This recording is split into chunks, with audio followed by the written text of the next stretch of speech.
pertanyaan jawab besar seterusnya saya ingin berterima kasih Yang Berhormat Tuan Khalid Abdul Samad Shah Alam. Assalamualaikum warahmatullahi taala wabarakatuh. Salam. Salam sejahtera. Kalau kata mesti melompat. Bukan kata kalau dipecat. Harap menteri jawab cepat. Soalan saya nombor 4. Sila Menteri Sumber Manusia. Jawab. Terima kasih Tuan Yang Dipertua.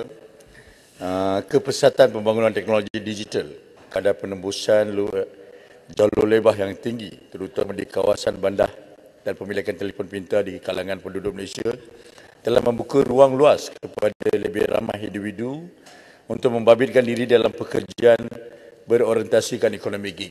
Tambahan pula kita lihat kadar pengangguran apabila kita mengamalkan PKP pertama dengan pembaca 5.3%, tetapi dalam masa singkat kita dapat mengurangkan kadar pengangguran daripada 5.3% ke 4.8%, dan walaupun ini satu angka ramai telah meragui sama ada betul atau tidak, kebetulannya perubahan ini telah berlaku sebab dari segi mindah golongan belia yang telah menerima perniagaan gig ataupun melibatkan diri dalam sektor gig yang mengurangkan kadar pengangguran.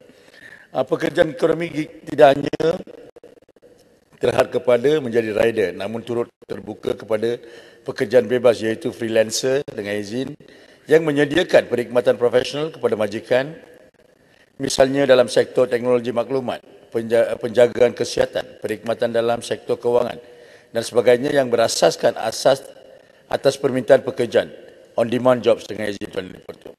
Kerajaan Menerusi Pembangunan Sumber Manusia Berhad telah melancarkan inisiatif penjana HRDF dengan memperkenalkan 5 skim yang terdiri daripada yang pertama, Place and Trade, yang kedua, B40 Development, yang ketiga, SME Development, yang keempat, Industri Revolution 4.0 dan kelima, Gerak Insan Gemilang ataupun GIG. Skim-skim ini diwujudkan bagi tujuan membantu rakyat mendapatkan penempatan pekerjaan, bekerja sendiri dan menambah serta meningkatkan kemahiran mereka. Tuan Yang Dipertua menyentuh kepada menambah serta meningkatkan kemahiran, ingin dinyatakan bahawa elemen soft skill dengan izin ataupun kemahiran insaniah turut diberi penekanan. Kerajaan sedar bahawa kemahiran insaniah adalah amat penting dan merupakan nilai tambah dalam meningkatkan kebolehpasaran dan kebolehupayaan seseorang individu agar mempunyai daya saing dalam pasaran buruh yang semakin kompetitif. Setakat 25 Oktober 2021, Pembangunan Sumber Manusia telah meluluskan sebanyak 85,527 pelatih bagi mengikuti skim-skim yang melibatkan penempatan pekerjaan dan pekerjaan kediri ini. Berdasarkan kepada jumlah pelatih tersebut, bagi skim gig seramai 34,592 pelatih telah diluluskan bagi mengikuti program latihan kemahiran yang membolehkan mereka untuk bekerja serta menjana pendapatan sendiri. Terima kasih. Sila soalan tambahan. Syalam.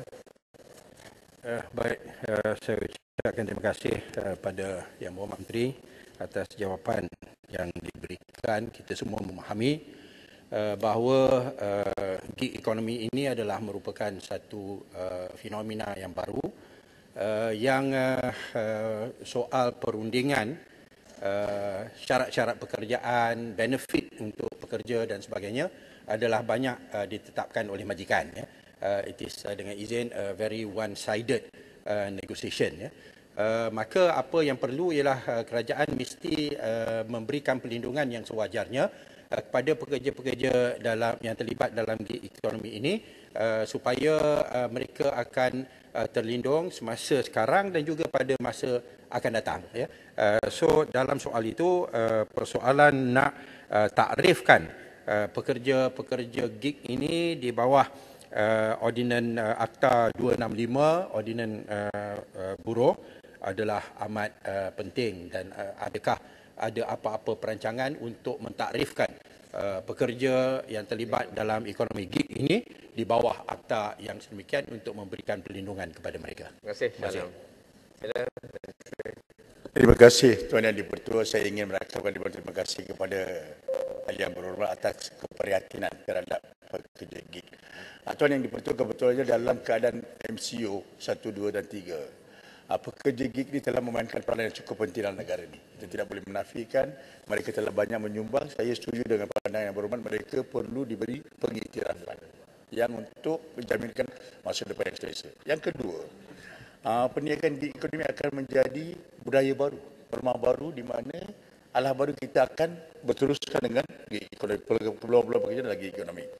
Yang ketiga, kita lihat satu cabaran lebih besar daripada COVID-19 di mana industri revolusi 4.0 akan menggantikan pelbagai perniagaan yang sedia ada. Sebab itu hari ini kita lihat Jepun dah mula mengkaji apakah peluang-peluang pekerja akan hilang dalam pembangunan industri revolusi 4.5.